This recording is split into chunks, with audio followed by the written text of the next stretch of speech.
I'll now provide an overview of the person page on FamilySearch. This is where you'll spend most of your time managing the information about your ancestors.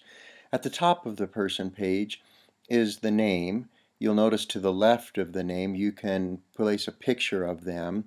On the second row is their birth date, but also their ID number. You'll need that for many things throughout your use of FamilySearch. Sometimes you'll need to find your ancestor with that number. Just below that is an Unwatch and Watch button. If you click the Watch button, you can place your ancestor on lists. You can also then receive updates from FamilySearch whenever somebody has made a change to that individual that you're watching. You can click View My Relationship to see how you're related to this ancestor. There are three tabs that manage the information available on the person page. The Details tab provides dates and places and relationships. The Memories tab provides pictures, stories, and documents. The Ordinance tab gives you the status of the ordinances of your individual, whether the ordinances have been completed, need to be completed, are in progress, or need more information. As you scroll down the left side of the person page, you'll notice that you can add a life sketch, an overview of their life if you desire. Then you come to the Vital Information section, which is the place where you'll be able to add the name, the sex, the birth, the death, and the burial information. There is an Other Information section just below that. Some people have almost nothing in there, and other people have a great deal that they've placed. You can add an alternate name. You can add many other categories of information that might enrich people's understanding and knowledge of your ancestor, where they lived.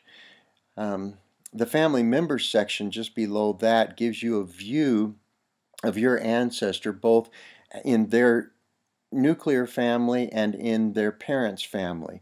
So on the left is your ancestor as the spouse and parent of their children. On the right is your ancestor as a sibling and child of her or his parents. So the family members section lets you see how the family is related and see if it's complete and correct. The Sources section is where you can see what information has been attached that proves the data that you've added to the person page. At the top right is the Research Help section. This is the place where you'll find record hints, where you'll find data problems, and here you see a possible missing child, which is a research suggestion, so that you have a blue icon, a red icon, and a purple icon that all try to help you in your research of the individual. Just below that is the Search Records section. You can click on any one of these links and it will take you to, for instance, if I click this one, Ancestry, and when it goes to Ancestry, it will use the information about that individual here and conduct a search of Ancestry's records and try to provide sources for me that may relate to my ancestor. I can print many different forms and charts, and then I can see the changes that have been made on the person page over the past many months. Perhaps the most important thing that you'll want to get good at checking before you ever request ordinances for an ancestor is this possible duplicates link. If you click there, it will see, the computer will let you know whether it sees any possible duplicates and allow you the opportunity to merge them. Well, that's an overview of the person page on FamilySearch.